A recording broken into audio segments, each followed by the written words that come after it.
Gollaprolu police station లిమిట్స్లో highway పక్కన ఒక డెడ్ బాడీ ఉన్నట్టు ఇన్ఫర్మేషన్ రావడం జరిగింది.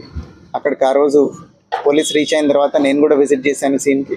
అక్కడ ఒక male dead body 35 to 40 years వయసున్న ఒక మేల్ డెడ్ బాడీ నేకెడ్గా పడేసి ఉండడం జరిగింది.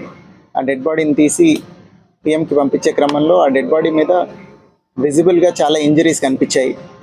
ఇంజరీస్ కనిపించడంతో ఖచ్చితంగా అది మర్డర్ అయి ఉంటుందని మర్డర్గానే కేసు రిజిస్టర్ చేయడం జరిగింది. బాడీ మీద ఒక కడియము, ఒక తాడు తప్ప వేరే ఏ ఐడెంటిఫికేషన్ మార్క్స్ లేవు, బట్టలు లేవు. సో ఆ రోజు నుంచి దగ్గర 2 months, ఏప్రిల్ 28వ తారీఖు దాకా పోలీస్ రెలెంట్లెస్ ఎఫర్ట్స్ చేసి చుట్టుపక్కల ఎక్కడైనా మిస్సింగ్ కేసు వచ్చిందా, ఏమైంది, ఇవంతా కనుక్కుంటూ ఇన్వెస్టిగేషన్లో టవర్ డంపులు తీసుకొని, టోల్గేట్ డేటా తీసుకొని Pithapuram police and under the supervision of ASP Kakinada, Gollaprolu SI వీళ్ళందరూ ఒక 4 teams కింద ఫామ్ అయ్యి కంటిన్యూస్గా ఎఫర్ట్స్ పెట్టడం జరిగింది. ఏ చిన్న క్లూ వచ్చినా కానీ కేసు డిటెక్ట్ చేయడం కోసం. దీని ఇన్వెస్టిగేషన్ క్రమంలో అనకాపల్లి డిస్ట్రిక్ట్లో ఉన్న యలమంచిలి పోలీస్ స్టేషన్ లిమిట్స్లో ఒక మిస్సింగ్ కేసు కంప్లైంట్ రావడం జరిగింది. ఆ మిస్సింగ్ కేసు కంప్లైంట్ రావడంతో మన దగ్గర ఉన్న క్లూ ఏదైతే ఉందో, ఈ కడియము, తాడు ఉన్నాయో వీటి నుంచి డిటెక్ట్ అయ్యి ఆ మిస్సింగ్ కేసుతో మన దగ్గర ఉన్న బాడీ ఐడెంటిఫై అయిన తర్వాత అక్కడి నుంచి ఇన్వెస్టిగేషన్ ఇంకా ముందుకు తీసుకొని వెళ్ళి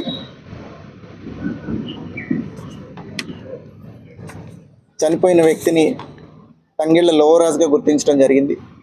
అది గుర్తించిన తర్వాత ఎవరైతే మిస్సింగ్ కంప్లైంట్ ఇచ్చారో వాళ్ళ పేరెంట్స్ దగ్గరికి వెళ్ళి ఎవరి మీద అనుమానం ఉందా అని విచారించి అక్కడి నుంచి 3 ముద్దాయిల్ని అరెస్ట్ చేయడం జరిగింది. దీనిలో ఏం జరిగిందంటే, భార్య వేరే వాళ్ళతో వివాహేతర సంబంధం పెట్టుకొని దానికి అడ్డుగా ఉన్నారని ఈ లోవరాజు గారిని, మాడే మోహన్ కుమార్ అనే ఆయన, శ్యామల గారు, అట్లనే గంగాధర్ గారు అనే ఆయన, ఇంకొక ఆయన అకంప్లిస్ ఉన్నారు. వీళ్ళ 3 కలిసి ఆయన్ని వాళ్ళ ఇంటి దగ్గర హత్య చేసి ఆ తర్వాత ఒక 4-wheelerలో తీసుకొని వచ్చి ఇక్కడ రోడ్ పక్కన పడేయడం జరిగింది. ఆ బాడీని ఎవరు ఒక 48 hours ఐడెంటిఫై చేయకపోవడంతో బాడీ బాగా ప్యూట్రిఫై అయిపోయి బాగా ఉబ్బిపోయింది.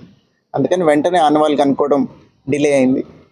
So I congratulate ASP Kakinada, Pithapuram inspector and Gollaprolu SI along with them. ఒక 4 teams పనిచేశారు.